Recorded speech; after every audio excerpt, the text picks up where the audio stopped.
श्री सरस्वत्यो नमः। श्री गुरुभ्यो नमः। महायोगपीठे तटे भीमरथ्यं वरं पुंडरीकाय धातुमुनिन्द्रे समागत्य तिष्ठं तमानन्दकन्दं परब्रह्मलिङ्गं भजे पाण्डुरङ्गं।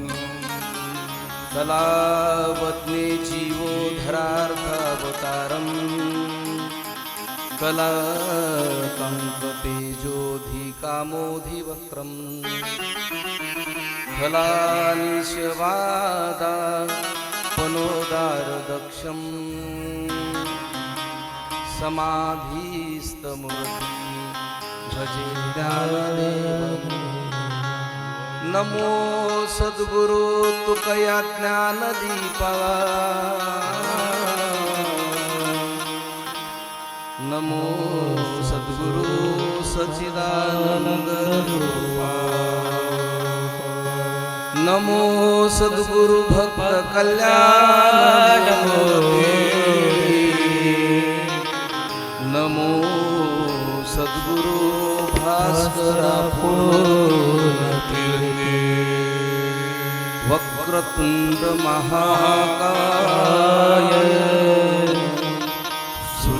कोटि समप्रभ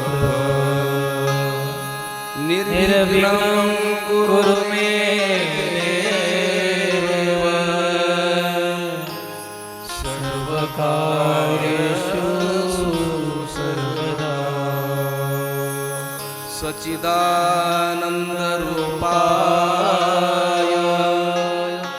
विश्वात्पत्त्यादिहेतवे तापत्रय विनाशाय श्रीकृष्णाय वयं नुमः। गंगा विशुद्धं नितपादस्पर्शं सरोवेष्टितं चुम्बितं पुण्यस्थानं सराले स्थितं तं समाधिस्थमूर्तिं नमामि गंगागिरियोगिराजनं। तपोज्ञानवैराग्य भक्ति स्वरूपं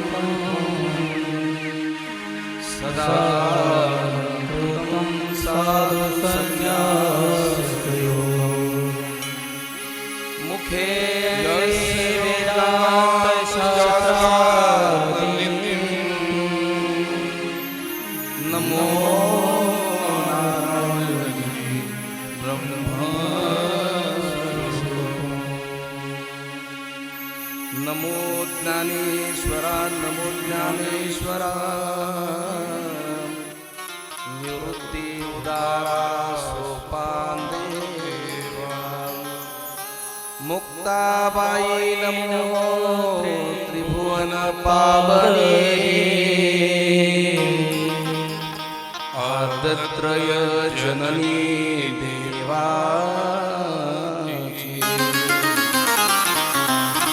सर्वांनी भगवान श्रीकृष्णाचं भजन एकाग्र चित्ताने करा. त्या भगवंताला आपल्या हृदयामध्ये साठवा, त्याचं मुखाने नामचिंतन करा. ओ श्री राधे राधे गोविंद गोविंद राधे राधे राधे गोविंद गोविंद राधे। श्री राधे राधे गोविंद गोविंद राधे। श्री राधे राधे गोविंद गोविंद राधे।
कृष्ण भगवान भगवान की जय श्रीमद भागवत महापुराण पुराण की जय शुकाचार्य महाराज राज की जय जय श्री राधे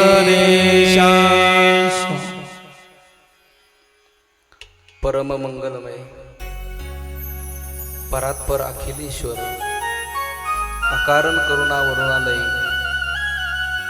भक्त वांछित पितांबरधारी लाल कृष्ण वाङ्मय स्वरूप श्रीमद भागवत महापुराण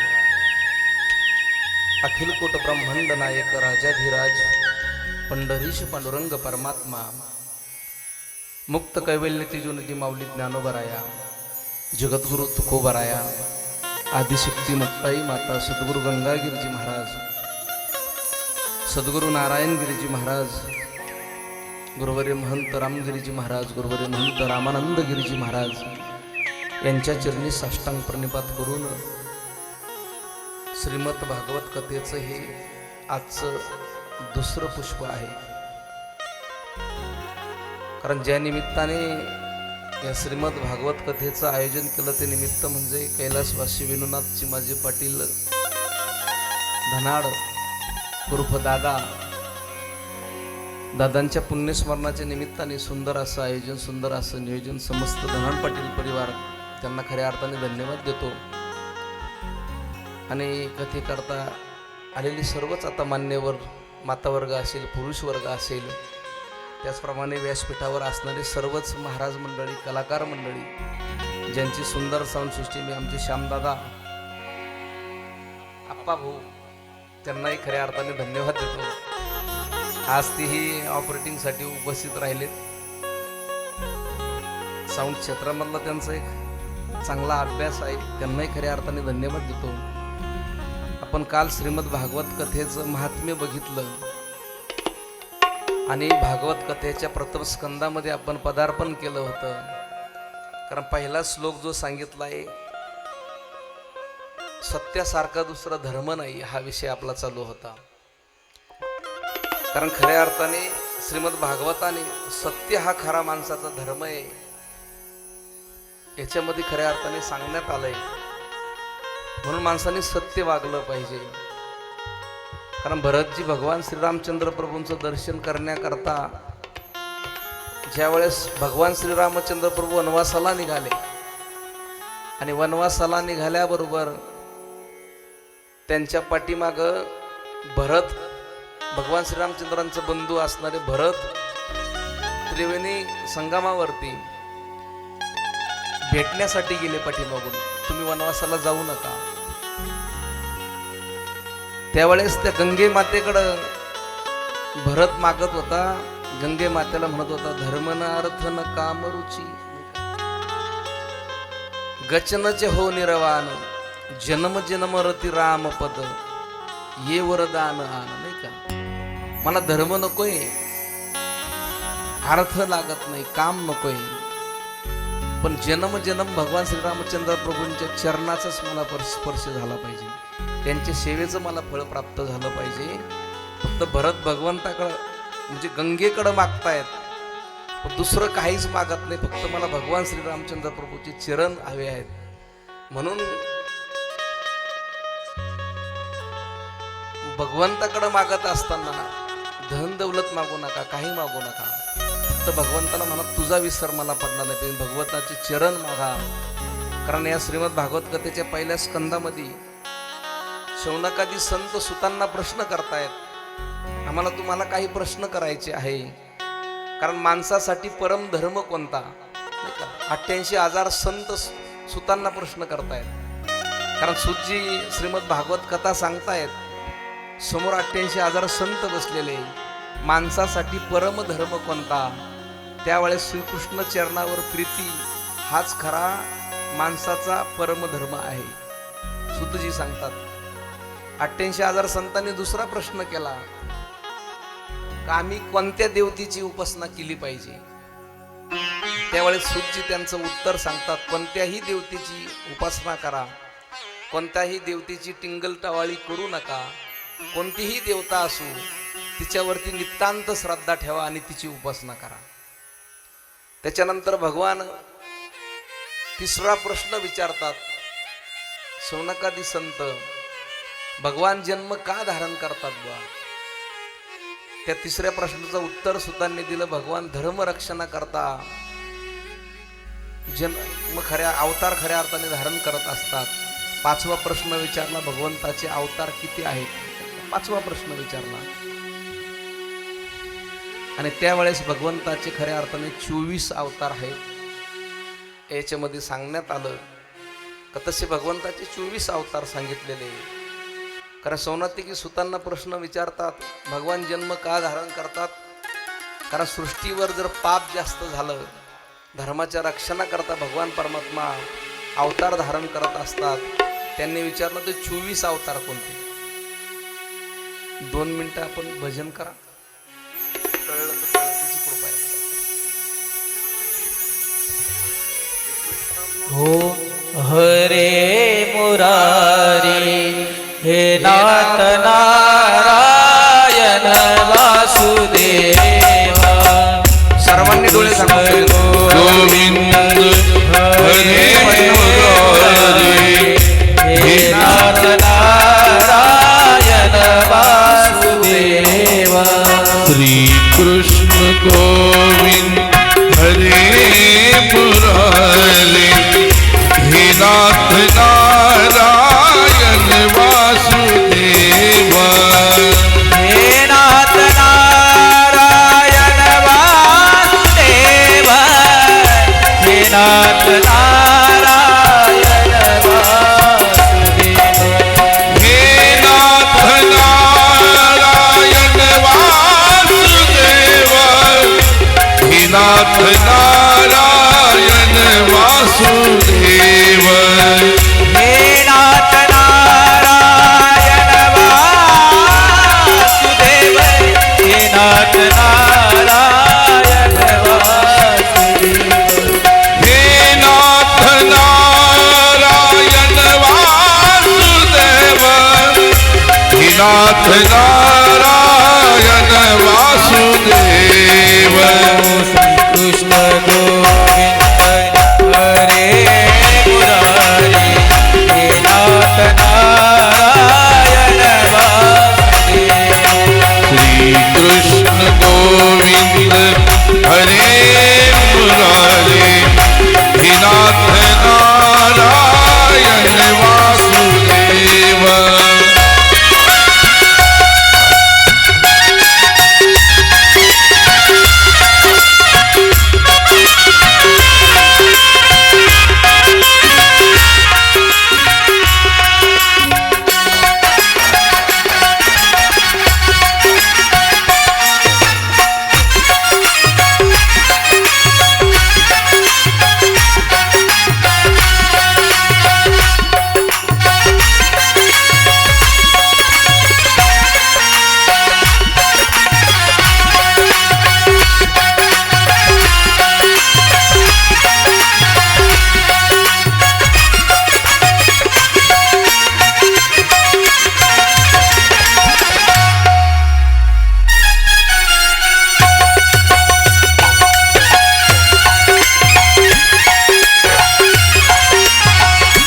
नाथ नारायण वासुदेवा. हे नाथ नारायण वासुदेवा. हे नाथ नारायण वासुदेवा. हे नाथ नारायण वासुदेवा. हरे मुरारी हे नाथ नारायण वासुदेवा. श्री कृष्ण गोविंद हरे मुरारी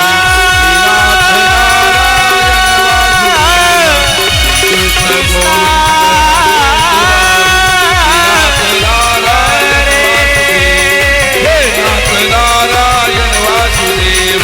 हे नाथ नारायण वासुदेव.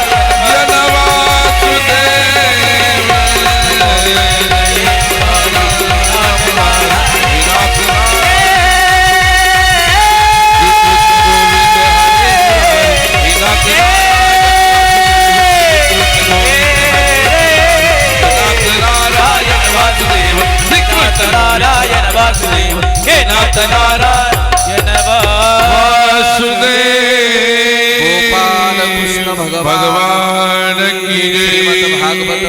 पुराण की जय. त्याचं काम तो करणार आहे, आपलं काम आपण करायचं नाही. त्याच्या सृष्टीच्या मध्ये आपण काय बदल करू शकत नाही. म्हणून आजची तर हाजरी लागली ना, हे महत्वाचं. अजून व्यासपीठावरची आरती झाली, आता त्याच्या मनात असेल ते होईल. आपला पुढं विषय, कारण भगवान 24 अवताराचं प्रयोजन श्रीमद भागवत कथेमध्ये सांगितलेलं आहे. पहिला अवतार जो सांगितला सनत कुमाराचा अवतार आहे. त्याचप्रमाणे वराह अवतार खऱ्या अर्थाने सांगितलेला आहे. त्याचप्रमाणे संत नारद अवतार सांगितलेला आहे. नर नारायणाचा अवतार हे 24 अवतारापैकी एक अवतार आहे. कपिल देवाचा अवतार आहे. भगवान दत्तात्रेयाचा अवतार आहेत. त्याचप्रमाणे यज्ञ भगवंताचा अवतार आहे. त्याचप्रमाणे ऋषभ देवाचा अवतार आहे.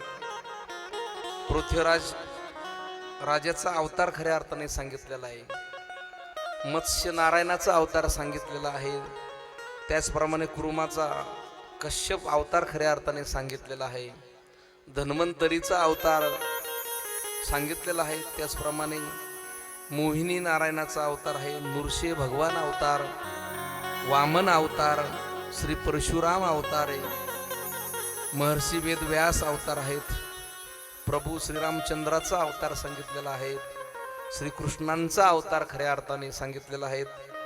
हरी अवतार, बलरामजी अवतार, हंस अवतार, बुद्ध अवतार आणि शेवटचा आहे तो कलंकी अवतार खऱ्या अर्थाने सांगितलेला आहे. श्रीमद भागवत कथेमध्ये 24 अवताराचं प्रयोजन आलेलं आहे. कारण श्रीमद भागवत म्हणजे भगवंतानी हे 24 अवतार जे धारण केले ना, सर्व अवताराचं याच्यामध्ये प्रयोजन सांगितलेलं आहे.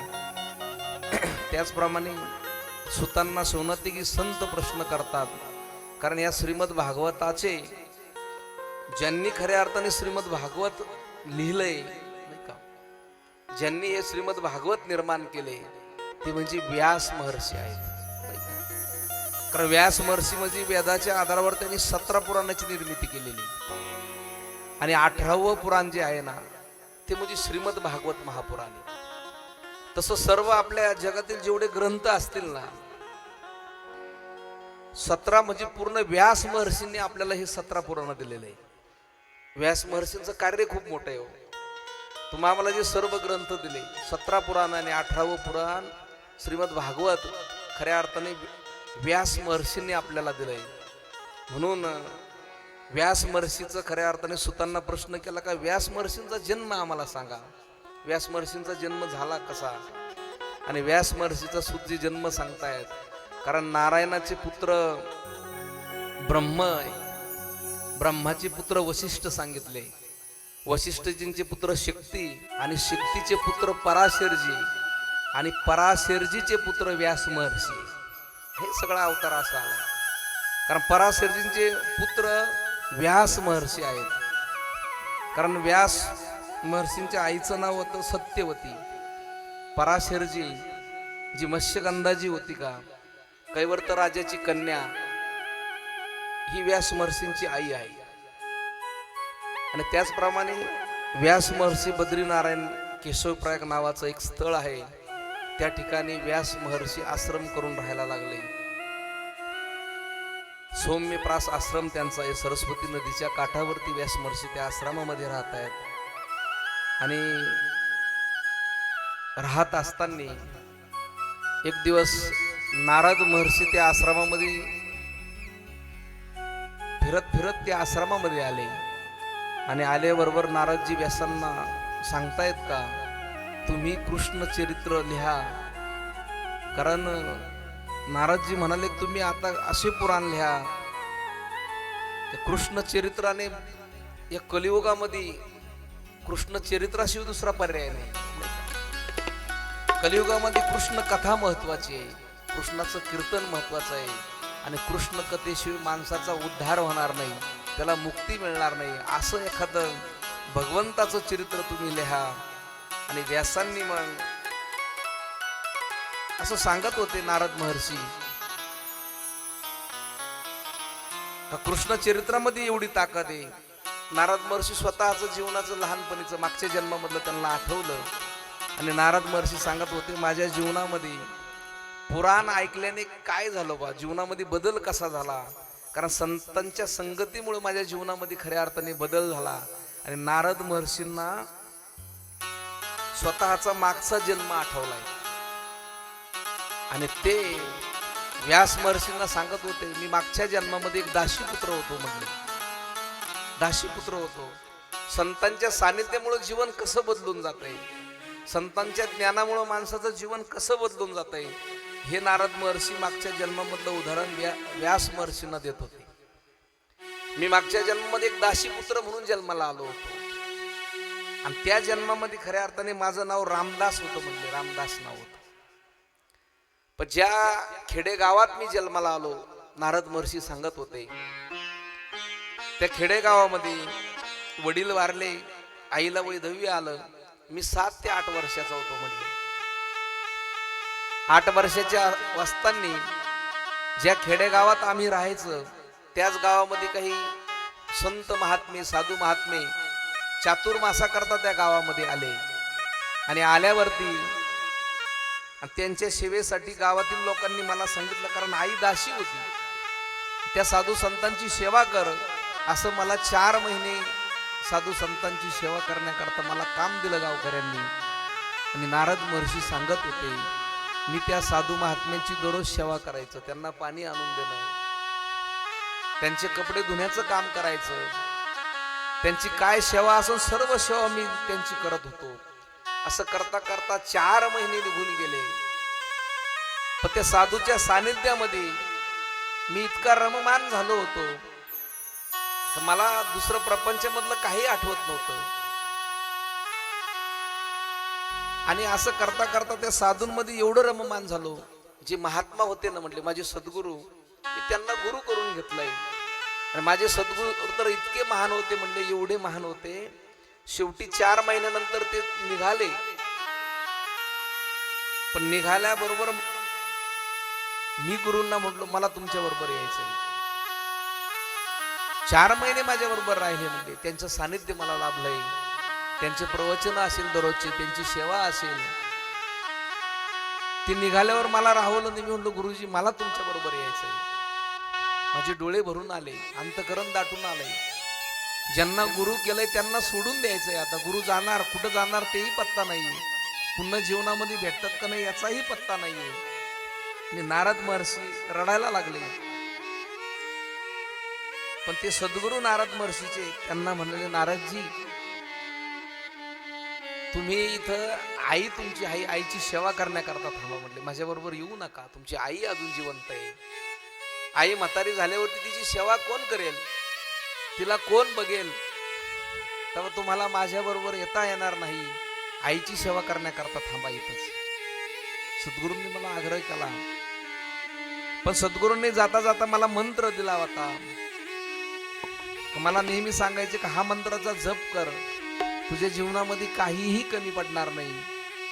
ओम नमो भगवते वासुदेवाय, ओम नमो भगवते वासुदेवाय. नारदजी म्हणायचे मी अखंड तो जप करत होतोय, अखंड जप करायचं. आईचाही सांभाळ करत होतो. पण एक दिवस आई गायांच्या गोठ्यामध्ये गेली आणि माझ्या आईला सर्प दंश झाला म्हटले, आईचं निधन झालं. आणि नारद महर्षी सांगत होते आई निघून गेली. मला इतकं दुःख झालं जीवनामध्ये, कारण जेवढं दुःख सद्गुरू निघून गेले होते एवढं दुःख त्यावेळेस झालं नव्हतं. पण माझी आई कायमची निघून गेली, मला एवढं दुःख झालं म्हणले आई वगैरे मी एक क्षण सुद्धा राहिलो नव्हतो. त्या आईचं एवढं मोठे आपल्यावरती उपकार होते म्हणले. आयुष्यभर तर हाताच्या फोडाप्रमाणे त्या आईनं मला जपलंय, लहानची मोठं केलंय. आणि ती आई अचानक मला सोडून गेली. नारद महर्षी म्हणले मी हताश झालो, जीवनामध्ये काय करावं याचंही मन लागत नव्हतं. भोवऱ्यात या जीवन नौका लाटेवरती लाट गुरुदेवा रे सांग तुझ्या विना कोण दाखविलवा. रत दिगंबराया हो स्वामी मला भेट द्या हो, सुत दिगंबराया हो, सावळ्या मला भेट द्या हो.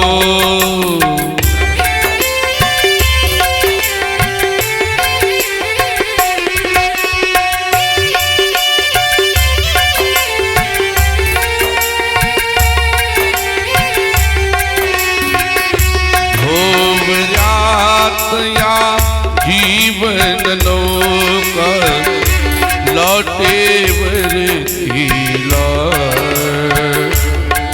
गुरुदेवा रे सांग तुझ्या विना कोण दाखविन वाट. गुरु मनंतराया हो, स्वामी मला भेट द्या हो, गुरु दत्त दिगंबराया स्वामी मला भेट द्या.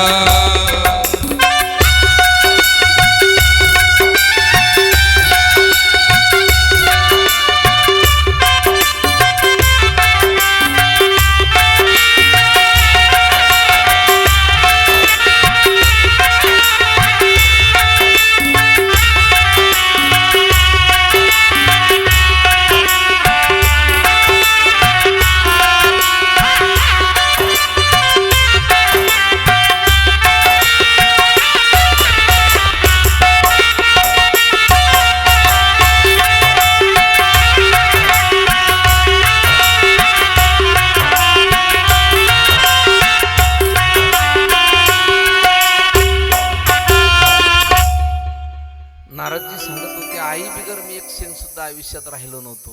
आई निघून गेली, इतकं दुःख झालं. माणसाच्या जीवनामध्ये एकदा जर आई निघून गेली ना, तर माणसाचं सर्वस्व जात असतं. आई घराचं मांगल्य असते तर बाप घराचं अस्तित्व असतो. हजारो माणसं मिळतील आयुष्यामध्ये, पण हजारो चुकांना क्षमा करणारी आई पुन्हा कधी मिळणार नाहीये. ढगाच्या आड गेलेला सूर्य दिसेल, पण माती आड गेलेली आई पुन्हा जीवनात कधीही पुन्हा दिसणार नाही. तुम्ही कितीही शिकलात ना, कितीही पैसा कमावला ना, पण आई बापाच्या आशीर्वादाशिवाय सगळं काही जीवनामधलं व्यर्थ असतं. म्हणून आमच्या दरवाजा समोर आई बसलेली ती श्रीमंती, आमचा बाप बसलेला आहे ती श्रीमंती. नंतर किती धन कमवलं, किती पैसा कमवला, आई बापाच जर बघायला नसले तर कोणाला दाखवायचं होते. म्हणून जीवनामधले आईबाप सगळ्यात महत्वाचे आहे. भोदान व गोदान चळवळीतले विनोबा भावे असं व्यक्तिमत्व होतं. विनोबा भावे गावोगावी व्याख्यान देण्याकरता जायचे. त्या काळामध्ये व्याख्यान देण्याकरता जायचे. एक दिवस विनोबा भावे एका शहरामध्ये व्याख्यान देण्याकरता गेले. रात्रीचं व्याख्यान झालं, पण मुक्कामाची वेळ आली. श्रीमंत माणूस होता, त्याच्या घरी मुक्कामा करता गेले.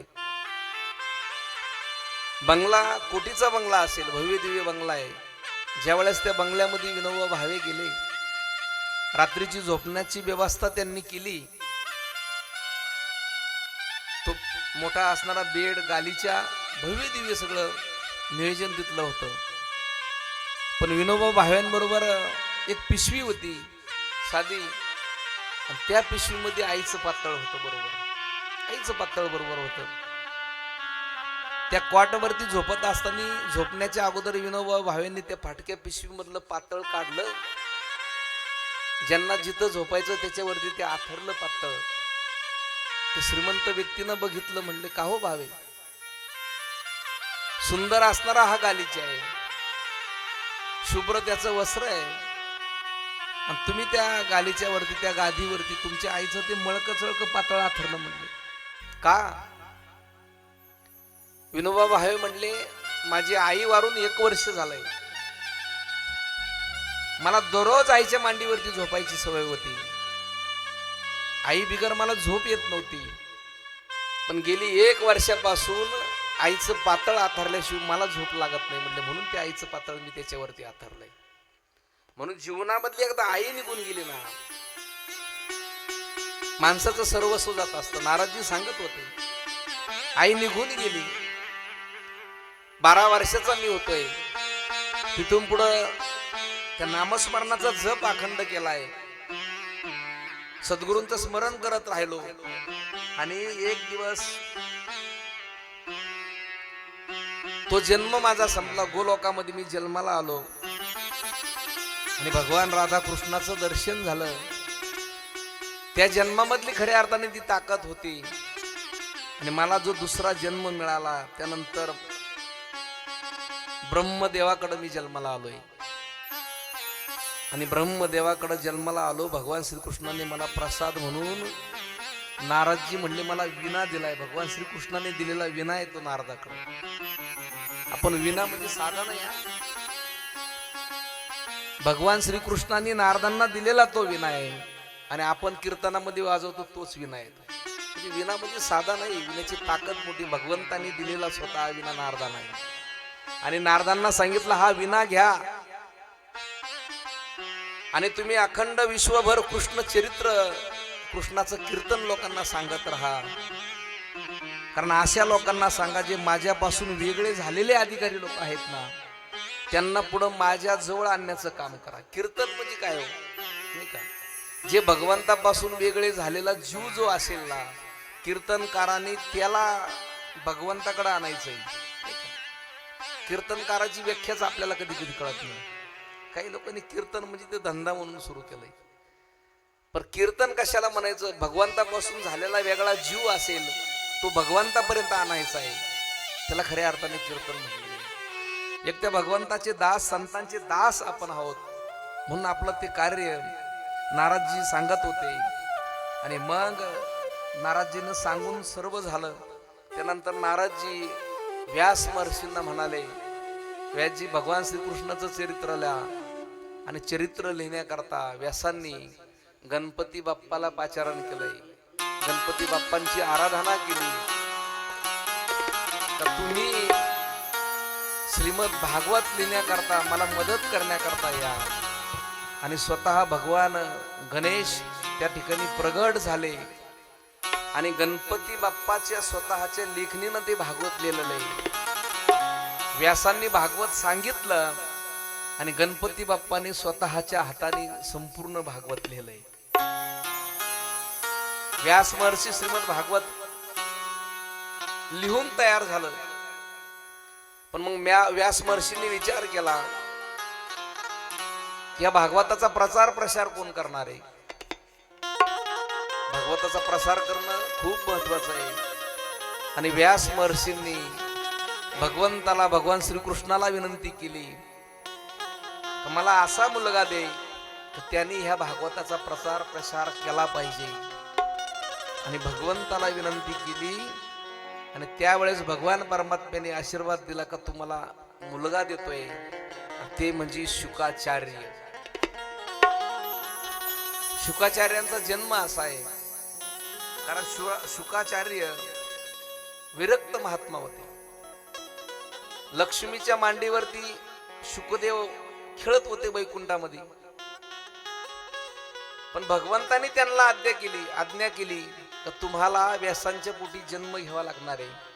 तुम्हाला भागवताचा प्रचार प्रसार करण्याकरता मृत्यू लोकामध्ये जावा लागणार आहे.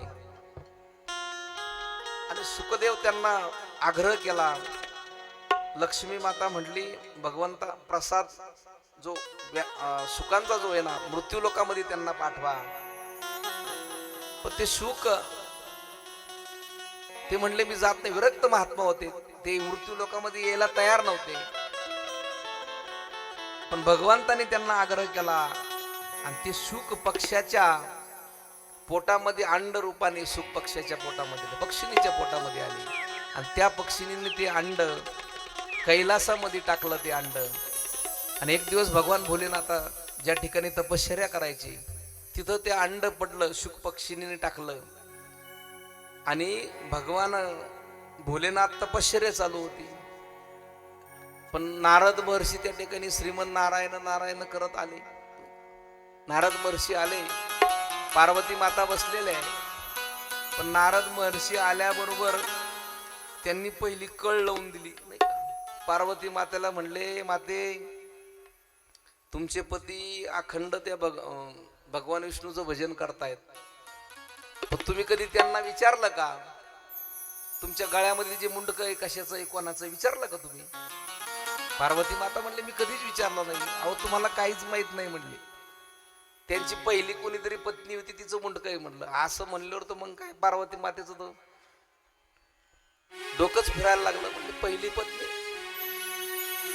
कारण काही काही माणसं असतात बघा असे नाही का, पती पत्नी मध्ये भांडण लावून द्यायला पक्के असतात. आणि त्या माता वर्ग तर अशा असतात ना, त्यांचा कोणावरती विश्वास बसतोय, सहज बसतोय, शंका यायला त्यांना वेळ लागत नाही. तसं पार्वती माता चिडल्या, भगवान भोलेनाथ तपश्चर्याला बसले. कारण आपल्या संसारामध्ये सुद्धा तर शिकत असते हो नाही का. दोघ जण मित्र होते. दोघ जण पण संसारामध्ये माणसाला समाधानी राहता आलं पाहिजे नाही का. समाधानी राहता आला पाहिजे. प्रत्येकाच्या जीवनामध्ये दुःख असतं, सुख असतं. मग जो सगळ्या दुःखाला सावरून नाही का, दुःख सगळं पचून जीवन जगतोय ना, तो खरा सुखी म्हटलं पाहिजे. दोघ जण मित्र होते. एक मित्र म्हटलं का रे तुम्ही एवढे सुखी म्हणले, दोघं नवरा बायको, तुमच्या घरातून दररोज भलता हसण्याचा आवाज येतो म्हणले नाही का. कधी तू हसतो, कधी तुझी पत्नी असती, दोघंही हसण्याचा आवाज येतो. तो मित्र म्हणला अरे तुमचंच नवरा बायकोचं भांडण नाही होतं, आमचं सुद्धा भांडण होतं म्हणले. तुमचं भांडण म्हणजे हा आमचं सुद्धा भांडण होतं. म्हटलं आमचं दोघांचं जर भांडण झालं ना, ती मला भांडे फेकून आणती म्हटली. पत्नी काय करते, भांडे फेकून आणती म्हटली. आणि ते भांड फेकलेलं मी जर हुकवलं ना, मी मोठ्यानं असतो म्हटलं. आणि ते जर मला लागलं तर ती मोठ्यानं असती म्हटली का. संसारामध्ये आपल्याला ते सुख दुःख पचवता आलं पाहिजे, दुःख पचवता आलं पाहिजे. महिला वर्गांचं असंच असतं. म्हणून नारद महर्षींनी कळ लावून दिली. पार्वती मातेला सांगितलं भगवान भोलेनाथाच्या गळ्यामध्ये कोणाची मुंडकी तुम्ही विचारलं का. आणि भगवान भोलेनाथ तपामधून उठले. पार्वती माता लालबुंद झालेल्या होत्या. राग त्यांना आला. भगवान भोलेनाथाच्या लक्षात आलं, म्हटलं आज काहीतरी गंमत बिघडली. भगवान भोलेनाथ म्हणले इथं कोण येऊन गेलं. पार्वती माता म्हणलं नारदजी येऊन गेले म्हणे. हा त्यांनीच काहीतरी गोंधळ घातलाय म्हणे. आणि मग पार्वती माता म्हणले मला बाकीचं काही सांगू नका, तुमच्या गळ्यामध्ये ते मुंडके कोणाचे ते सांगा म्हणले पहिले, मला बाकीचं काय ऐकायचं नाही. असं म्हटल्याबरोबर भगवान भोलेनाथाला वाटलं आता हे अशी नारदजीनंच कळ लावली. आणि मग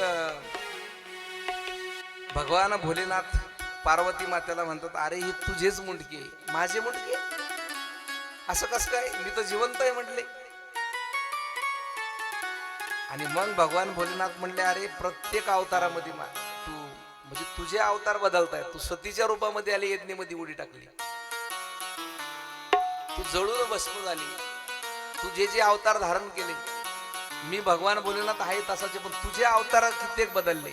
मागच्या अवतारामधलं तुझं म्हणत काय म्हणले. मग पार्वती माता म्हणले मीच मरते, मग तुम्ही का मरत नाही.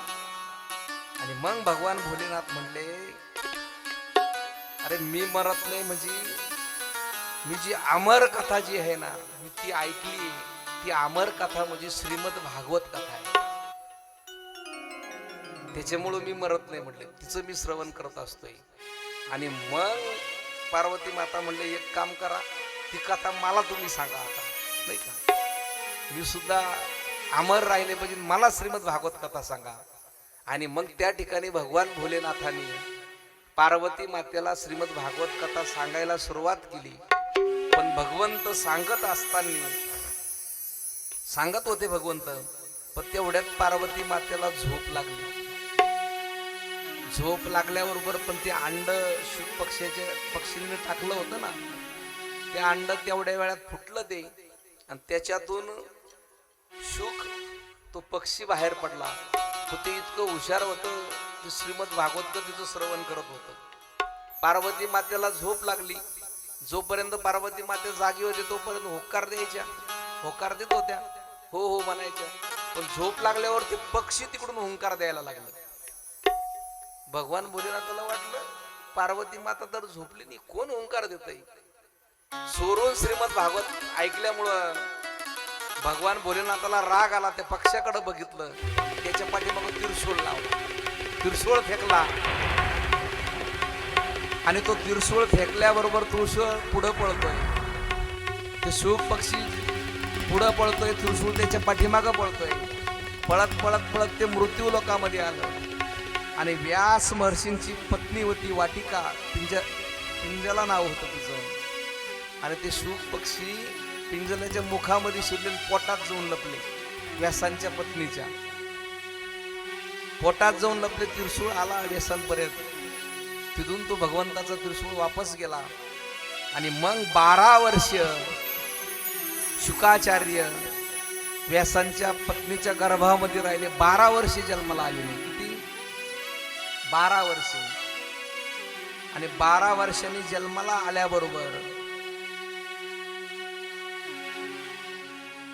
आल्याबरोबर वनात पळून गेले लगेच. कारण हे मोह माया संसारामध्ये त्यांना गुतायचं नव्हतं. जन्माला आल्याबरोबर पळायला लागले. कापत कापत बाहेर आले. नागडेचे पळून गेले. वनात पळून गेले. मला काही नकोय.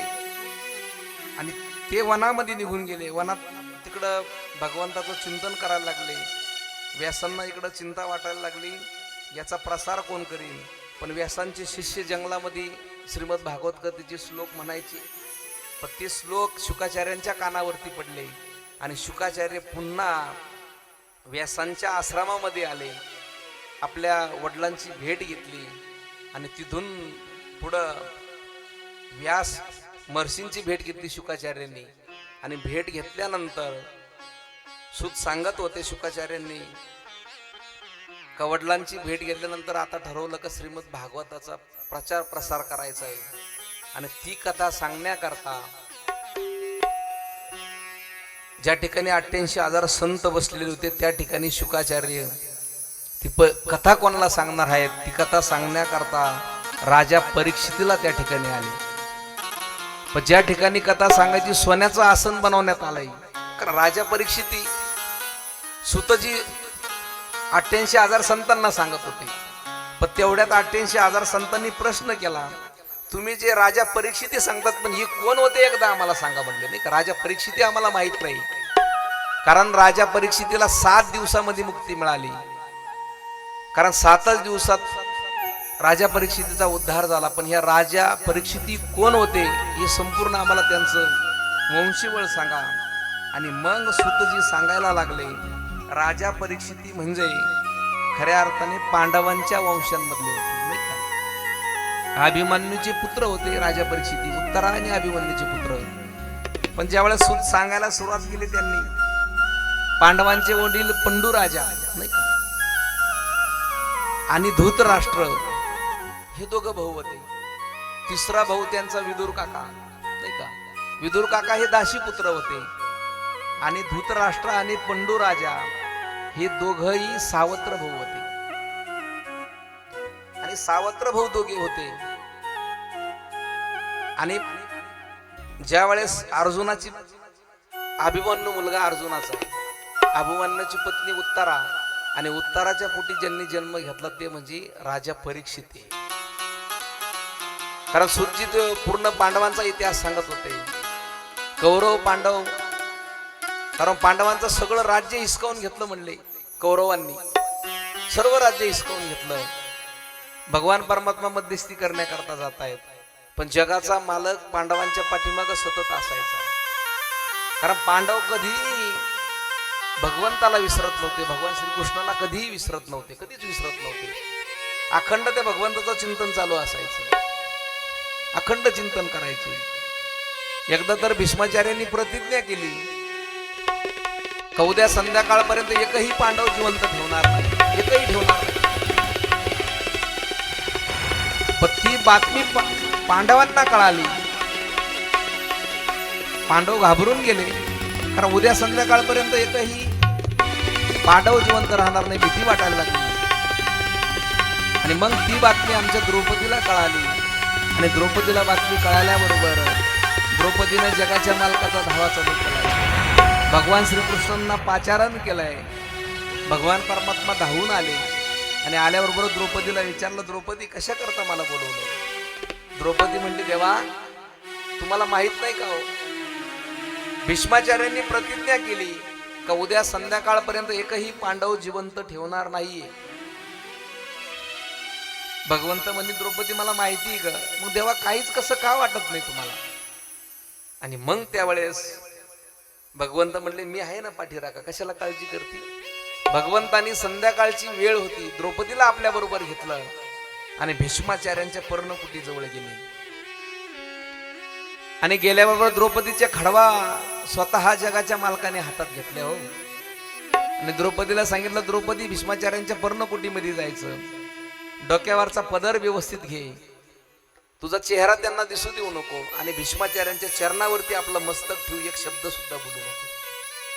द्रौपदी मध्ये गेली, भीष्माचार्यांच्या चरणावरती मस्तक ठेवलं आणि मस्तक ठेवल्याबरोबर भीष्माचार्यांच्या मुखातून शब्द उच्चारले, अखंड सौभाग्यवती भव. तेवढ्यात द्रौपदीने विचारलं, महाराज तुम्ही तर दुपारी प्रतिज्ञा केली, माझे 5 पती पांडव उद्या संध्याकाळपर्यंत जिवंत ठेवणार नाही, निष्पांडवी पृथ्वी करील. दुपारी प्रतिज्ञा केली आणि आता मला आशीर्वाद दिला, अखंड सौभाग्यवती भव. मग दुपारची प्रतिज्ञा खोटी का आत्ताचा आशीर्वाद खोटा? महाराज काय खोटं काय खरं ठरू मी? आणि मग भीष्माचार्य म्हणले, द्रौपदी तू? म्हणे हो मीच महाराज. भीष्माचार्य म्हणले, द्रौपदी तुला इथं कोण घेऊन आला तेवढं मला सांग. द्रौपदी म्हणे नाही मी एकटीच आले. खोटं बोलू नको द्रौपदी, कारण भीष्माचार्यांना माहित होतं खेळतो येण्याची खेळावा, नाही का? हे सगळं नाटक जगाच्या मालकाचं असलं पाहिजे. भीष्माचार्य म्हणले तुझ्या बरोबर कोण आलंय मला एवढं पहिल्यांदा सांग द्रौपदी. द्रौपदी म्हणजे माझा गडी आहे माझ्या बरोबर. नाही मला तो गडी दाखव म्हटले कुठे. आणि त्यावेळेस भीष्माचार्य पर्णकुटीच्या बाहेर आले. जगाच्या मालकाने द्रौपदीचा खडवा हातात घेतलेला आहे. किती दयाळू माझा भगवंत. भक्ताच्या त्या भक्तीपुढे एवढा अधीन आहे तो भगवान परमात्मा. न सांगता खरी सर्व कामाने का साधं वया मागे पुढे उभा राहे सांभाळीत, मागे पुढे उभा राहे सांभाळीत, मागे पुढे उभा राहे सांभाळीत, मागे पुढे उभा राहे सांभाळीत. आलिया आघात निवारया, आलिया आघात निवारया, मागे पुढे उभा राहे सांभाळीत, मागे पुढे उभा राहे सांभाळीत. आलिया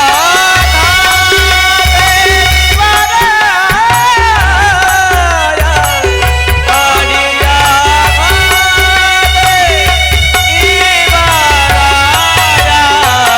मागे पुढे उभा राहे सांभाळीत, मागे पुढे उभा राहे सांभाळीत, राहे सांभाळीत, राहे सांभाळीत.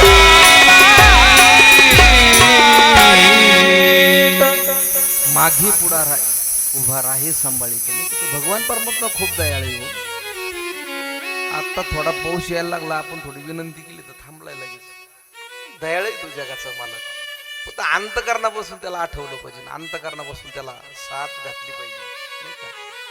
आता सद्गुरू नारायणगिरीजी महाराजांचे शब्द असायचे, त्यांचा अधिकार होता महाराजांचा. महाराज कधी कधी लई कठोर बोलायचे तेव्हा, हे रे देव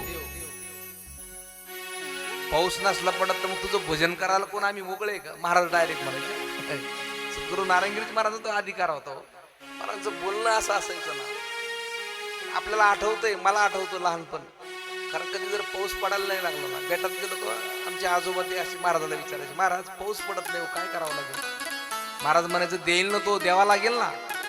त्यांना नाही दिलं तर मग त्याचं भजन करायला कोण मोकळं आहे? महाराज डायरेक्ट प्रखर बोलायचे. खरे अर्थाने सद्गुरू नारायणगिरी महाराजांचा तो अधिकार होता. एकदा मला आठवतंय, त्या भिंतीवरती महाराज बसलेले होते आणि बेटामध्ये गेलो.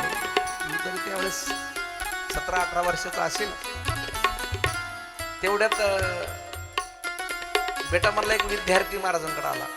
म्हटलं महाराज, विठ्ठल रुक्मिणीचं मंदिर आहे ना, समाधी मंदिरामध्ये विठ्ठल रुक्मिणीची ते मूर्ती होत्या. महाराज ते देवाचे कपडे फाटले म्हणले, नाही का, ते मूर्तीचे कपडे फाटले, दुसरे कपडे आणावं लागेल. महाराज म्हणे देव कुठं कामाला गेला होता का कपडे फाटायला? नाही का. महाराजांची ताकद होती हो, त्यांचा तो अधिकार होता सद्गुरू नारायणगिरीजी महाराजांचा, बोलण्याची ताकद होती, तेवढी तपश्चर्या होती, तेवढी साधना होती. संतांची अशी ताकद असेल ना, देवाला सुद्धा जापीत असतात संत, ही संतांची खऱ्या अर्थाने ताकद आहे. म्हणून तो अधिकार सद्गुरू नारायणगिरीजी महाराजांचा होता. आणि भगवान परमात्मा भीष्माचार्य द्रौपदीला म्हणले मला दाखव पुढे.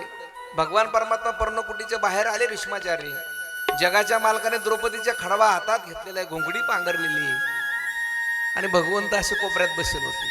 भीष्माचार्यांनी जगाच्या मालकाला बघितलं आणि बघितल्याबरोबर डोळ्यात पाणी आलं. देवा, हे भगवंता, अरे तुझ्यासारखे जर पाठीराखा पांडवांचे असेल ना देवा, तर माझ्यासारखे 1000 जरी भीष्म तयार झाले ना, तर पांडवांच्या केसाला सुद्धा धक्का लागणार नाही देवा. ही ताकद खऱ्या अर्थाने भक्ताची. भीष्म पण केला खरा, धनुर्धरा रक्षिले. तो जगाच्या मालकाने भीष्माचार्यांचा पण सुद्धा खरा करून दाखवलाय, आणि अर्जुनाचं सुद्धा रक्षण त्या भगवंतांनी केलंय. म्हणून तो भगवान परमात्मा खूप दयाळू आहे. पुढं पांडवांचं कौरवांचं युद्ध सुरू झालंय. 18 दिवस ते युद्ध चाललंय, कारण त्या युद्धामध्ये कौरवांचा नाश झालाय. 99 कौरव मारले गेले. एकटा फक्त दुर्योधन अर्ध मेल्या अवस्थेमध्ये त्या रणभूमीमध्ये पडलेला आहे, अर्ध मेल्या अवस्थेमध्ये. पांडव 5च होते, पण सत्याच्या मार्गाने होते, एकही गेला नाही. कौरव 100 होते, आणि तिनं आयुष्यभर वागत होते. म्हणून 99 कौरव मारले गेले, पण दुर्योधन अर्ध मेल्या अवस्थेमध्ये त्या रणभूमीमध्ये पडलेला आहे. त्या ठिकाणी पडलेला असताना डोक्यातली सूड भावना मात्र दुर्योधनाची गेलेली नव्हती. सूड भावना गेलेली नव्हती. दुर्योधन पडल्या पडल्या विचार करत होता, अहो आपण संपलो तर चालेल, पण मात्र पांडवांना घेऊन संपवायचं म्हणजे. काही माणसं असतात ना दुष्ट बुद्धीची, आपण संपलो तर चालत ना, दुसऱ्याला घेऊन संपवायचं. लोक आहे ना समाजामध्ये अजून, त्याला दुष्ट बुद्धीचे लोक म्हटलेले. काही माणसं असतं बघा, चक्कर गेला तर चालत, पण डोक्यातला चक्कर जात नाही, जातच नाही. तुम्ही चांडाळ चौकडीच्या करामती बघितल्या असेल. त्या चांडाळ चौकडीच्या करामतीमध्ये रामभाऊ नावाचं पार्ट आहे, मामा पाटील बंडू भाऊ, रामभाऊ नावाचं पार्ट आहे. ते एवढं सुंदर म्हणतं ना, ते म्हणतं आज्याकडं बापाकडं 40 एकर जमीन होती. किती? आज्याकडं बापाकडं 40 एकर जमीन होती. गावचा नाद पुरा करण्याकरता 35 एकर विकली म्हणली, पण त्याची जी बी अवलादी म्हणले राहिलेली 5 एकर फुकीन, पण गावचा नादच पुरा करीत. याला काय म्हणायचं, एकर गेला तर झाला, पण डोक्यातला चक्कर जाते. दुष्ट बुद्धीचे लोक असतात. सगळं संपलं तर चालेल. माऊली ज्ञानोबा राय म्हणतात, बेंडकाचं उदाहरण माऊलीनं केलं. माऊली म्हणतात, त्या बेंडकाला पाठीमागून सापाने पूर्ण गिळलेलं असतं, पण तरी ते साप समोर जर एखादा डास आला ना, त्या डासाला पकडत असतं. त्याला माहित नाही का आपण पाठीमागून सगळं संपलोय ते बेंडू, तरी ते डास पकडत असतं. त्याला म्हणतात दुष्ट बुद्धीचे लोक म्हणतात. पण दुर्योधनाने हा विचार केला नाही का आपल्या जीवनामध्ये आपण का संपलो असेल, आपण का लयाला गेलो असेल. सगळं आपलं संपलंय, आणि तिनं ते धन कमवलंय. पांडवांचं इस्टेट पांडवांना दिलं नाही, आणि तिनं माणसं धन कमवत असतात. पण ते अनितीनं कमवलेलं धन शास्त्राचा नेहमी 10 वर्षाच्या पुढे ते आपल्याला साथ देत नाही का. माणसाकडे नीतिमंत श्रीमंती असली पाहिजे. घरात येणारा पैसा तृप्त असावा, कोणाच्या मुंडक्या मुरगळून घरात येणारा पैसा नसला पाहिजे. नीतिमंत श्रीमंती असली पाहिजे. माणसं पापाचा पैसा आणि पापाच्या पैशात घर बांधतात, नाही का. तेही वास्तुशास्त्रानुसार. संदीप महाराज, अहो देव जरी ईशान्य दिशेला असला ना, पैसा पापाचा जर असला ना, देव ईशान्य दिशेला जरी आपण ठेवला तर तो कोपल्याशिवाय राहील का.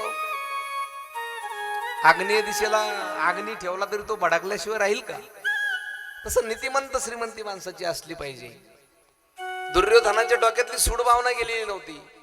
आणि अश्वत्थामा त्याचा मित्र होता, त्याला बोलवलं. म्हणले अश्वत्थामा आला आणि आल्याबरोबर अश्वत्थामाला म्हणला, अश्वत्थामा 99 आम्ही भाऊ मारले गेलो रे, मी एकटा जिवंत आहे. पण तुला एक काम सांगतो म्हणले, जा पांडवांना मारून ये, पांडव जिवंत ठेवायचे नाही. अर्ध मेल्या अवस्थेत सगळं संपलंय त्या दुर्योधनाचं. डोक्यातली भावना पाना किती भयान होती, काय विचार होते त्या दुर्योधनाचे. पांडवांना मारायचं, तसं मी मरणारच नाही. अश्वत्थामाही त्याला म्हणलं, तू आमच्या कौरवांच्या बाजूचा सेनापती म्हणलं. त्याला सेनापती पद दिलं, ते फुगलं. तलवार हातात घेतली अश्वत्थामाने आणि रात्री 12 वाजता पांडवांच्या शामियानामध्ये गेलं. पण त्या ठिकाणी पांडव नव्हती. भगवंताला हे सगळं माहित होतं. जगाचा मालक अगोदरच तिथून पांडवांना घेऊन पसार झाले होते. पण पांडवांचे 5 मुलं त्या ठिकाणी झोपलेले, द्रौपदीला झालेले पांडवांपासून 5 मुलं झोपलेले होते. अश्वत्थामाने तलवार 12 वाजता काढली, 5ही मुलांचे मुंडके कापले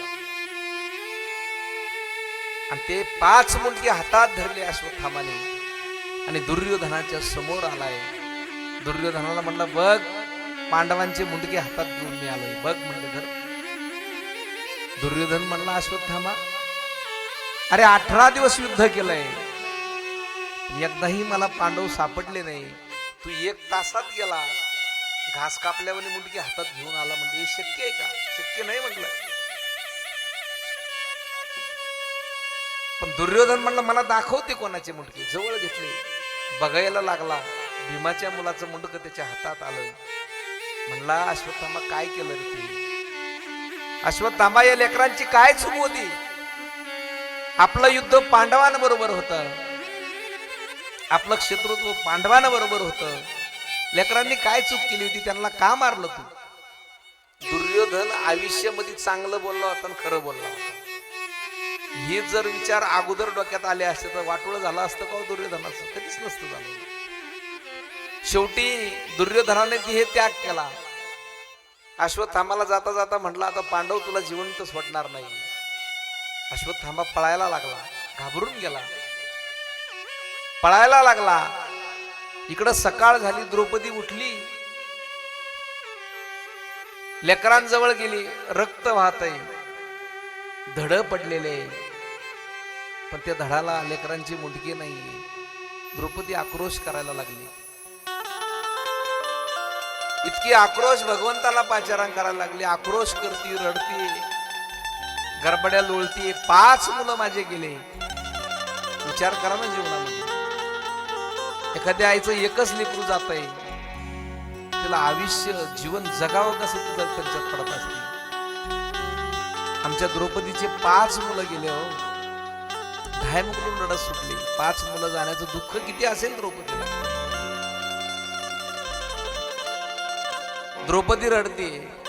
माता शिशूनां निधनं सुतानां निसम्य घोरं परितप्यमाना.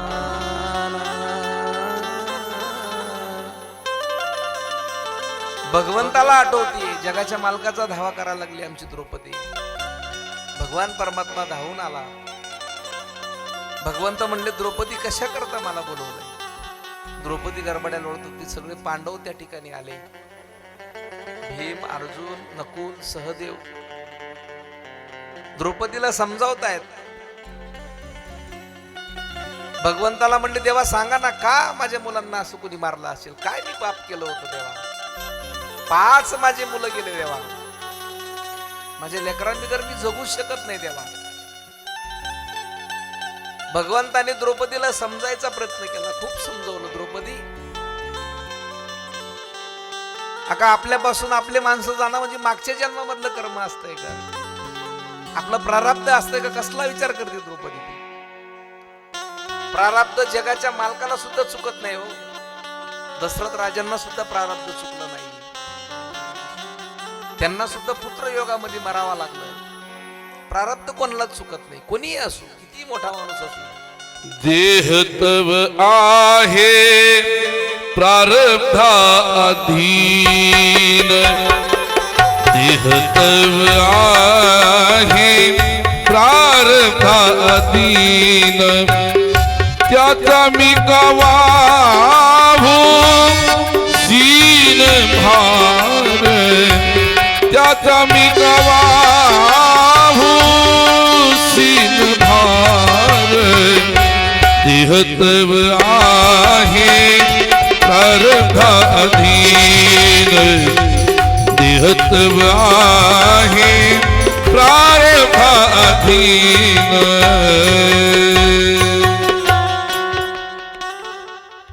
देहतव आहे प्रारब्धाधीन. आत्ताच या ठिकाणी आपल्या परिसराचं वैभव असणारे माझे छोटे बंधू, कारण ज्यांनी त्यांच्या आवाजाच्या माध्यमातून संपूर्ण महाराष्ट्राला गवसणी घातली,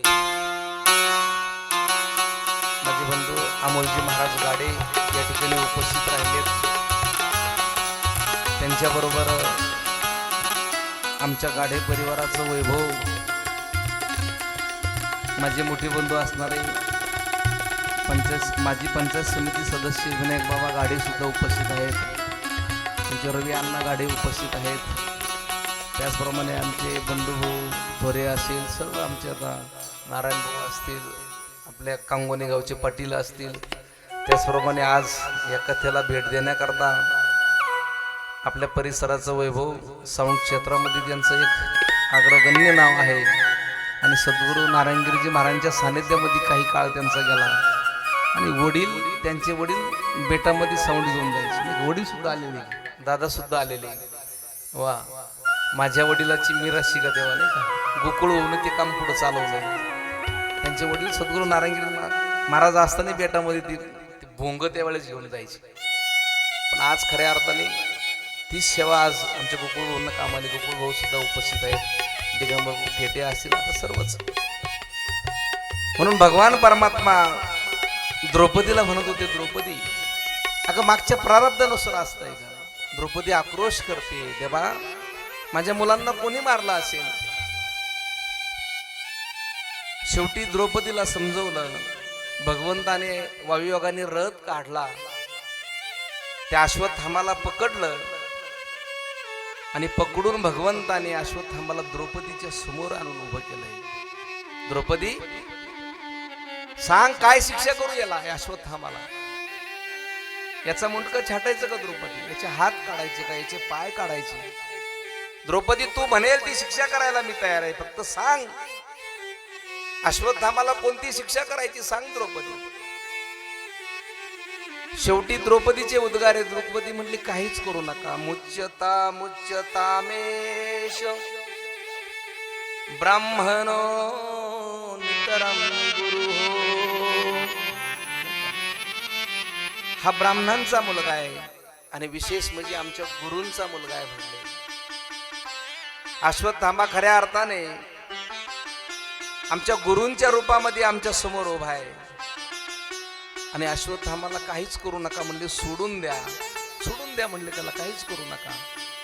खऱ्या अर्थाने दया म्हटलं का आम्हाला द्रौपदी आठवती आणि दान म्हटलं का कर्ण आम्हाला आठवते. कर्णासारखा दानी कोणी नव्हता, कोणीच कर्णासारखा दानी नव्हता. कारण कर्णाचं दान हे स्वभावातलं दान होतं आणि धर्मराजाचं दान हे धर्मातलं दान होतं. एकदा धर्मराजा आणि भगवान श्रीकृष्ण गप्पा मारत असताना भगवान श्रीकृष्ण सहज म्हणले, कर्णासारखा दानी नाही. धर्मराजे म्हणले, देवा प्रत्येक वेळेस तुम्ही माझ्या समोर त्या कर्णाचं नाव घेता, आम्ही नाही का म्हणले दानी, आमच्यासारखा दानशूर दुसरा कोणी नाही म्हणले. देवा म्हणले, नाही धर्मराजे, अरे कर्णासारखा, कर्ण वेगळाच दानशूरी म्हणले, कर्णाचं दान हे स्वभावामधलं दान आहे म्हणले. धर्मराजाला ते खटकलं. तरी भगवंताने विचार केला, आपण धर्मराजाची परीक्षा घेऊ म्हणले. भगवंताने काय केलं, भगवंताने दुसऱ्या दिवशी पाऊस सुरू झाला, धो धो धो धो पाऊस चालू आहे आणि त्या पावसामध्ये भगवंताने काय केलं, एका याचकाचं रूप धारण केलं, धर्मराजाच्या राजवाड्यात गेले आणि धर्मराजाला म्हणले, राजे संध्याकाळची वेळ होती, राजे माझ्या आईचं निधन झालंय, पाऊस चालू आहे पण आईच्या अंत्येष्टीत क्रियेसाठी माझ्याकडे लाकडं नाही म्हटले, काहीतरी लाकडाची व्यवस्था करा. धर्मराजाने सेवकाला सांगितलं, जा म्हणले काही लाकडं घेऊन ये. तो सेवक पळत गेला, पुन्हा ताबडतोब आला. म्हणला, राजे साहेब पाऊस चालू आहे, पण लाकडं सगळे ओले म्हणले, कोरडे एकही लाकड नाही, कुठून देणार म्हणले त्यांना. धर्मराजा त्या याचकाला म्हणले, सकाळी ये, आता नाही म्हणले, आता लाकडं सगळे ओले, कुठून देणार तुला कोरडे, आता लाकडं नाही, जा म्हणले. तो याचक गेला. सकाळी भगवान परमात्मा आले धर्मराजाकडे. आल्याबरोबर धर्मराजाला विचारलं, धर्मराजा कोणी आलं होतं का? म्हणे, हो, काल एक याचक गरीब मनुष्य आला होता. म्हणे, काय म्हणला? तो म्हणत होता, देवा माझ्या आईचं निधन झालंय आणि आईच्या निधन झालंय ते अंत्येष्टीत क्रियासाठी, अंत्यविधीसाठी काही लाकडं द्या. पण सगळे लाकडं ओले होते म्हणले, कसे देणार? भगवंत म्हणले, अरे मग त्याच्या आईची अंत्यविधी राहिली का? झाली म्हणले. धर्मराजा म्हणे, कुठं लाकडं मिळाले त्याला?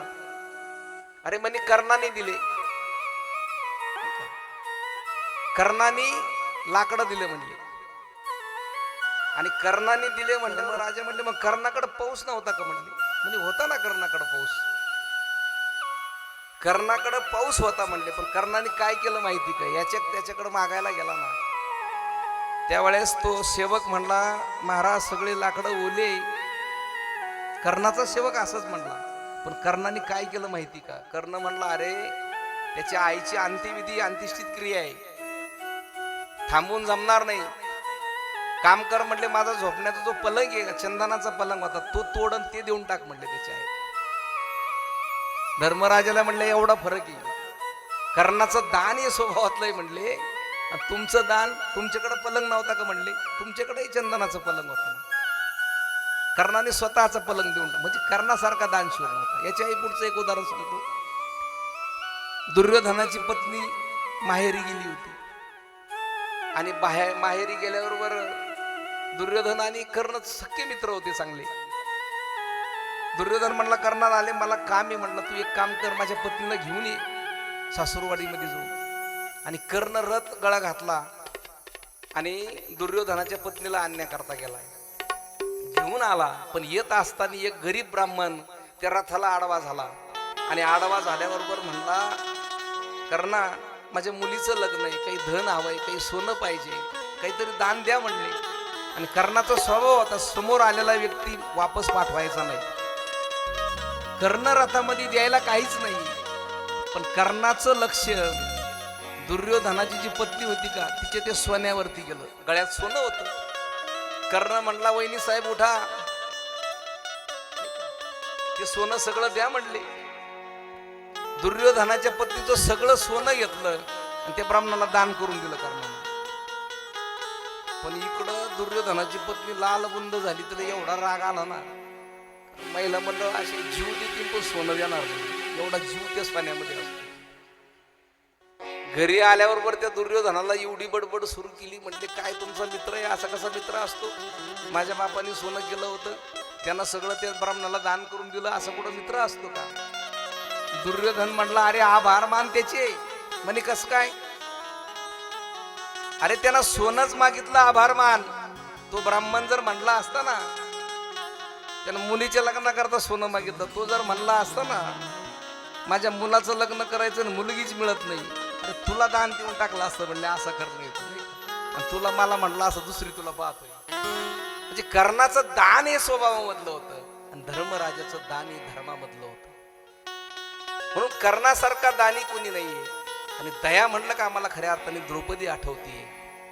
द्रौपदी म्हटली, काहीच करू नका. त्याचा मणी काढला अश्वत्थामाचा, त्याला अपमानित केलं आणि अपमानित करून त्या अश्वत्थामाला काढून दिलं, हाकलवून दिलं.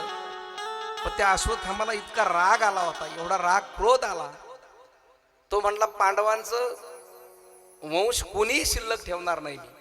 इतका क्रोध त्याला आला, एवढा क्रोध आला, वंश कोणी शिल्लक ठेवणार नाही. त्यानं ब्रह्मास्त्र सोडलं आणि ते ब्रह्मास्त्र उत्तरेच्या गर्भामध्ये राजा परीक्षितीचा गर्भ वाढत होता, त्याच्यावरती सोडलं. आणि त्या उत्तरेनं काय केलं, भगवंताचा धावा चालू केला.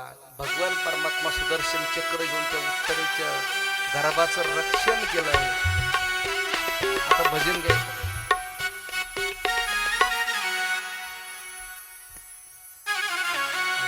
हो हरे राम राम राम हरे हरे टाळी वाजवा टाळी. हरे राम सर्वांनी भजन करा.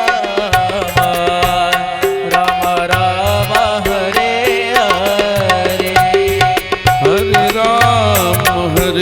राम राम राम हरे हरे हरे राम राम हरे हरे हरे कृष्णा कृष्णा कृष्णा हरे हरे हरे कृष्णा सर्वांनी टाळी वाजवा. हरे हरे हरे कृष्णा कृष्णा कृष्णा हरे हरे हरे कृष्णा कृष्णा कृष्णा हरे हरे ओ हरे राम राम हरे हरे हरे राम राम राम हरे हरे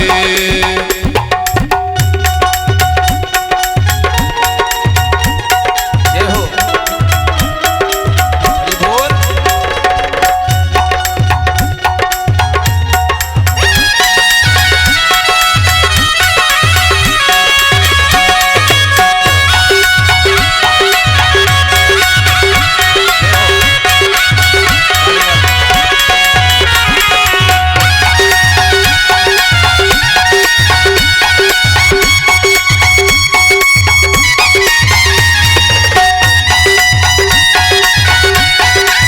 टाळी टाळी.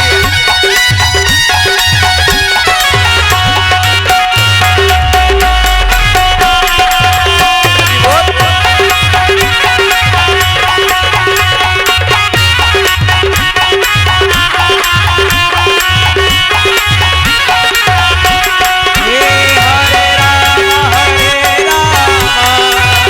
राम राम हरे हरे राम हरे राम हरे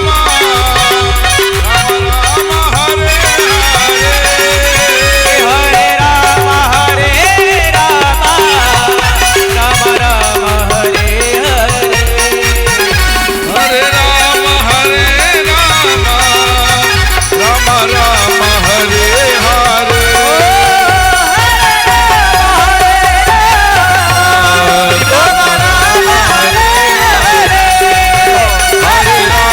राम हरे हरे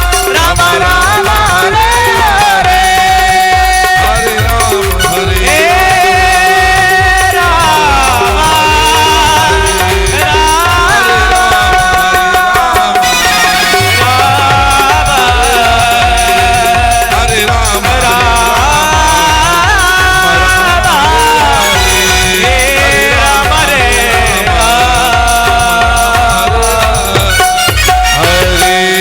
गोपाल कृष्ण भगवान भगवान की जय श्रीमद भागवत महापुराण की जय जय जय श्री राधेश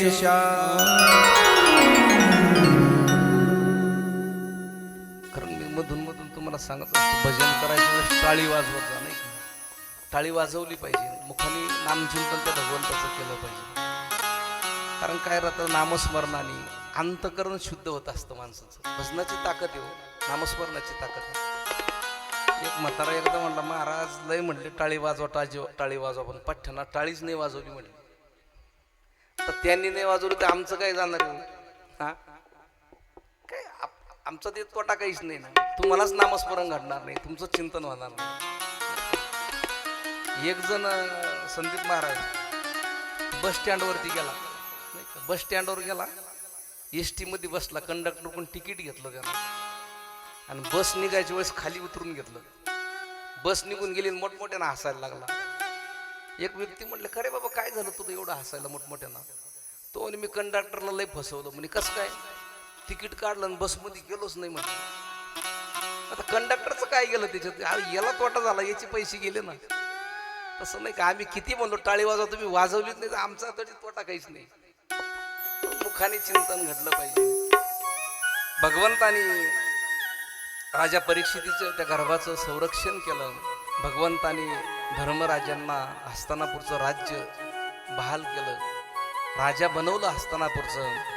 आणि भगवान परमात्मा द्वारकेला जायचा जगाच्या मालकाने निश्चय केला का आता द्वारकेला जायचं, कार्य संपलंय.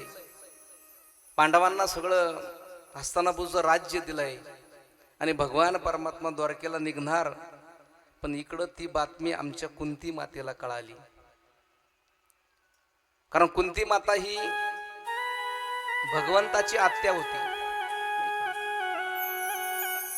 भगवंताची वासुदेवाची सख्खी बहीण कुंती माता आहे. आणि कुंती माता ही कुंती भोज राजाला दत्तक म्हणून दिली होती. आणि दत्तक दिल्यानंतर लग्नाच्या अगोदर कर्ण कुंती मातेला झालेला होता. ती कथा मोठी, सूर्यदेवाने ती वर दिला होता. आणि ती कुंती माताला कळालं भगवान परमात्मा द्वारकेला जाणार. मात्र कुंती मातेनं उत्तरेच्या गर्भाचं जगाच्या मालकाने कसं रक्षण केलंय हे कुंती मातेनं डोळ्यांनी बघितलं होतं.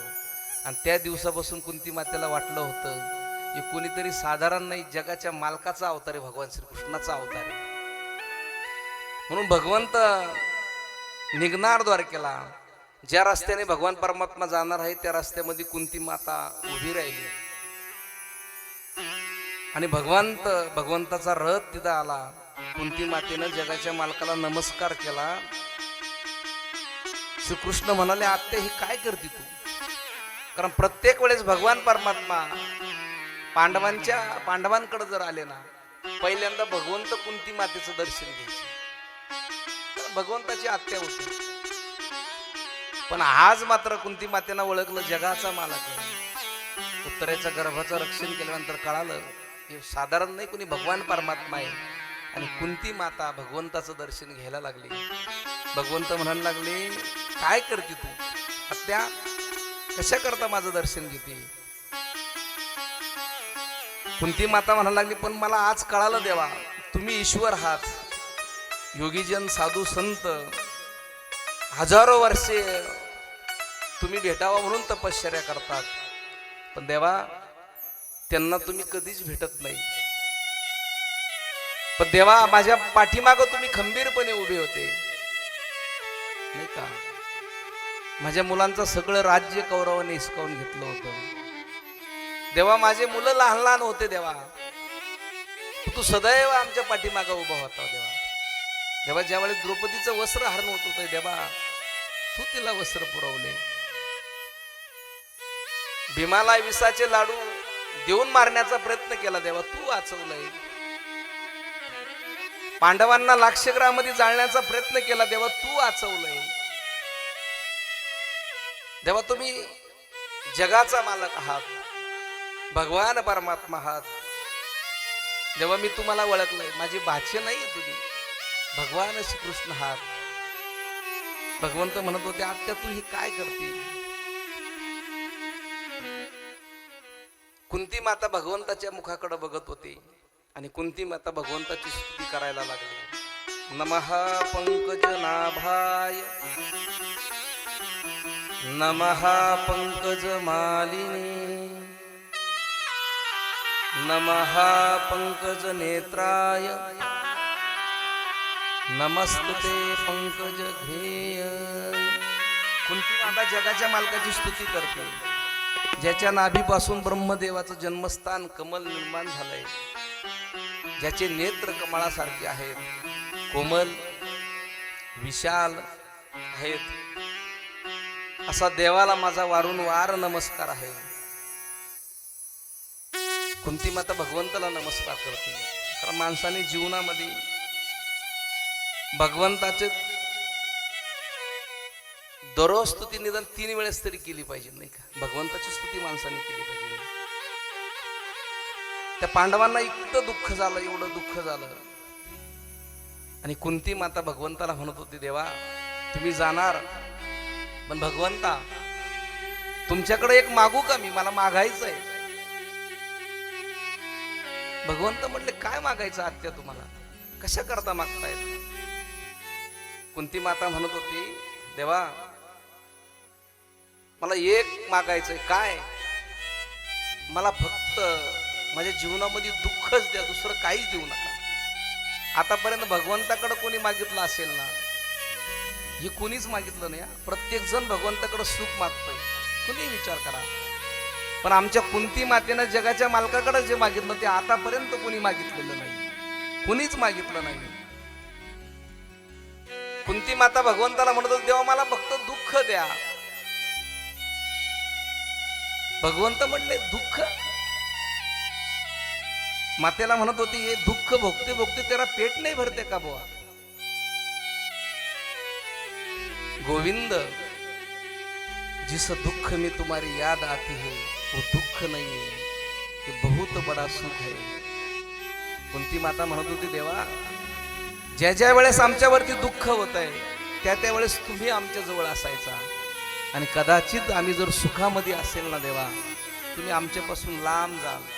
मग आम्हाला जर दुःख असेल ना देवा मला नेहमी तुम्ही माझ्या जवळ राहील, याच्याकरता मला दुःख हवंय देवा.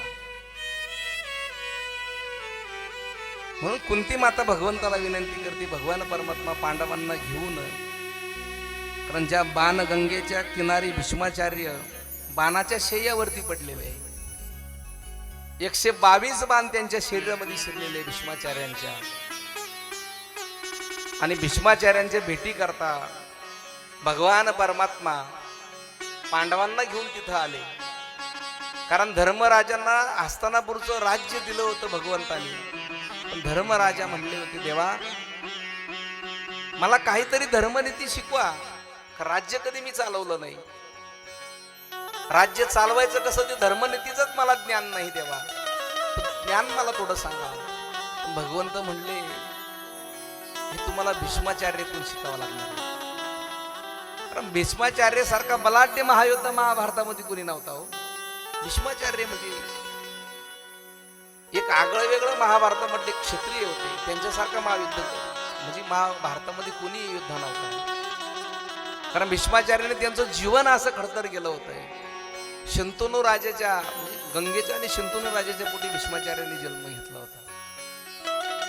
पण भीष्माचार्य असे होते, भीष्माचार्यांचा जन्म झाला ना आई निघून गेली.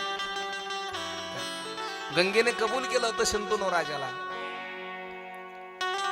मी तुमच्याबरोबर लग्न करते,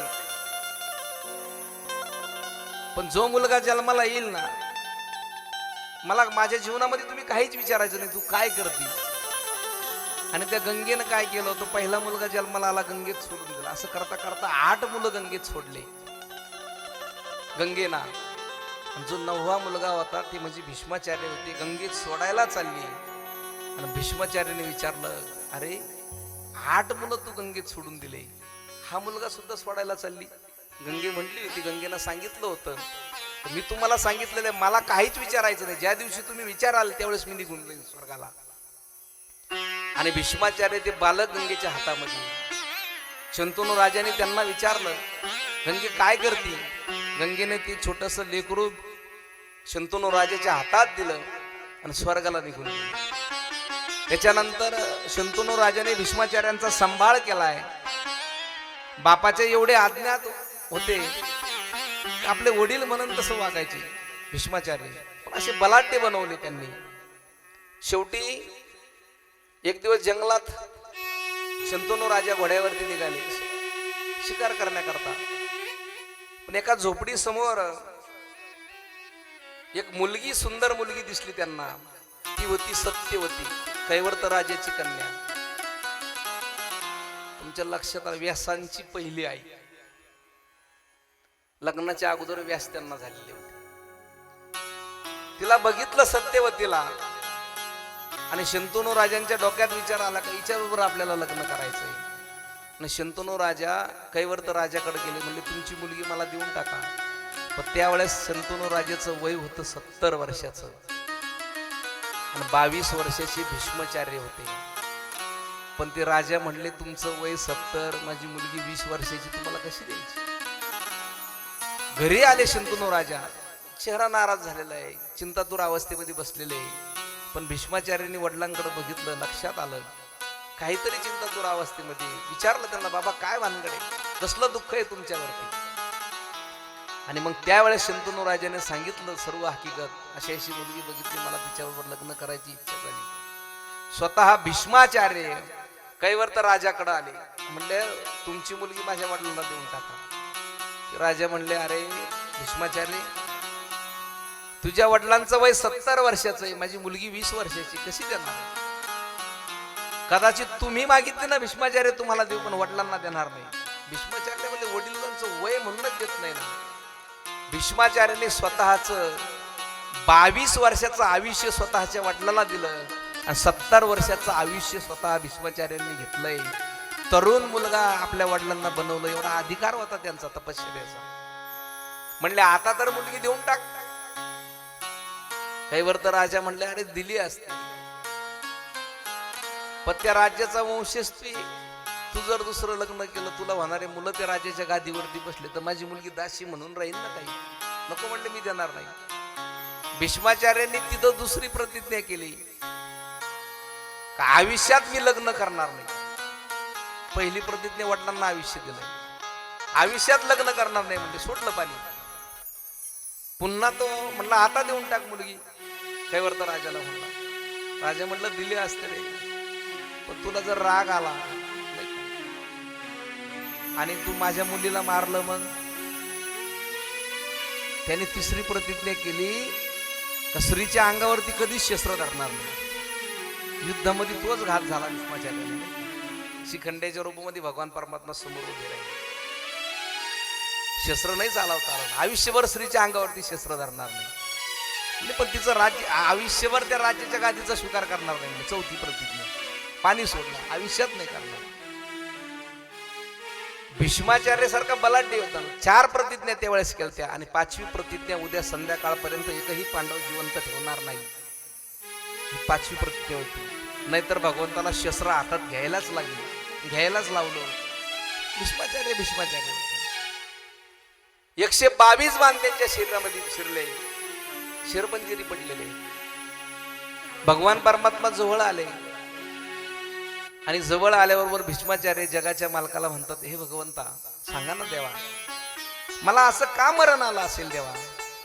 आयुष्यभर निष्कलंक आयुष्य जगलोय, स्वतःच्या राज्याचा त्याग केला, जीवनामध्ये कुठल्याही प्रकारची अभिलाषा मी बाळगली नाही देवा, मला असं मरण यावं. सांगा देवा, काय कर्म असतील माझ्या जीवनामध्ये? भगवंत सांगत होते, भीष्माचार्य तुम्ही म्हणताय ते सगळं खरं, पण आजचं जीवन हे मागच्या जन्माच्या याच्यावर आधारित असतं, मागच्या कर्मानुसार असतंय. आम्ही जीवनामध्ये काय कर्म केले हे सगळ्यात महत्वाचं आहे.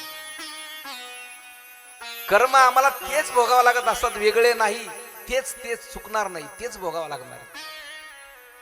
आम्ही आज वाटत असेल आम्ही कर्म करतोय, आम्हाला कोणी बघत नाही, नाही का?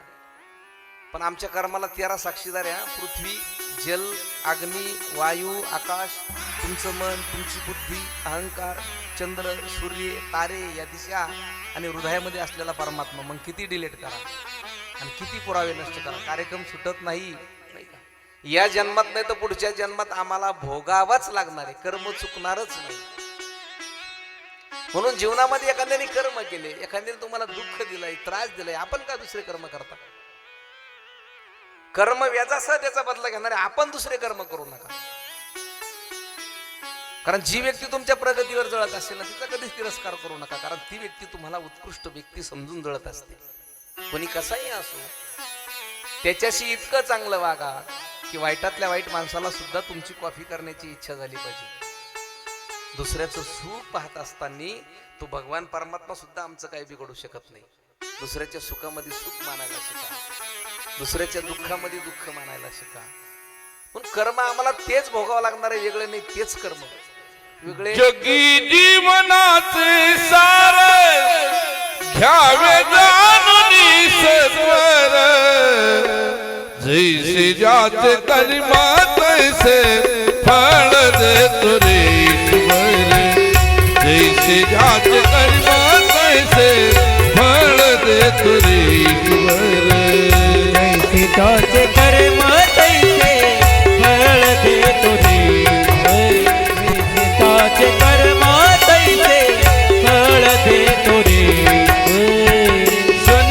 सुखासाठी आपल्या कुणी हो कोणीची प्रश्न कोणी त्यागी जीवन आपले दुःख जगी नसता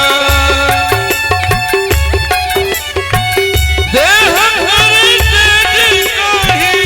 आत्मा भोग नंतर जैसे जाच कर्मा तैसे फळ देतो ईश्वर जैसे जाच कर्मा तैसे फळ देतो ईश्वर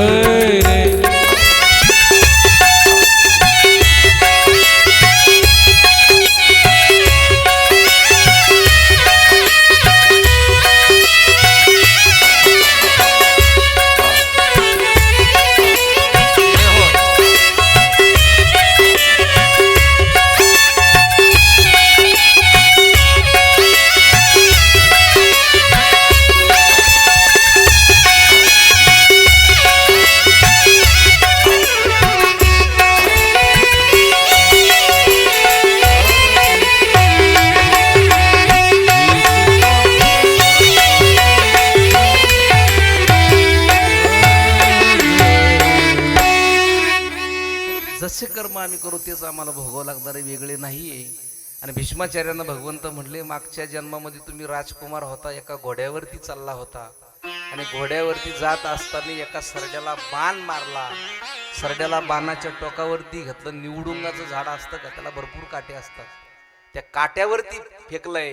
त्या सरड्याच्या शरीरामध्ये किंबहुना 122 बाण फिरले असेल.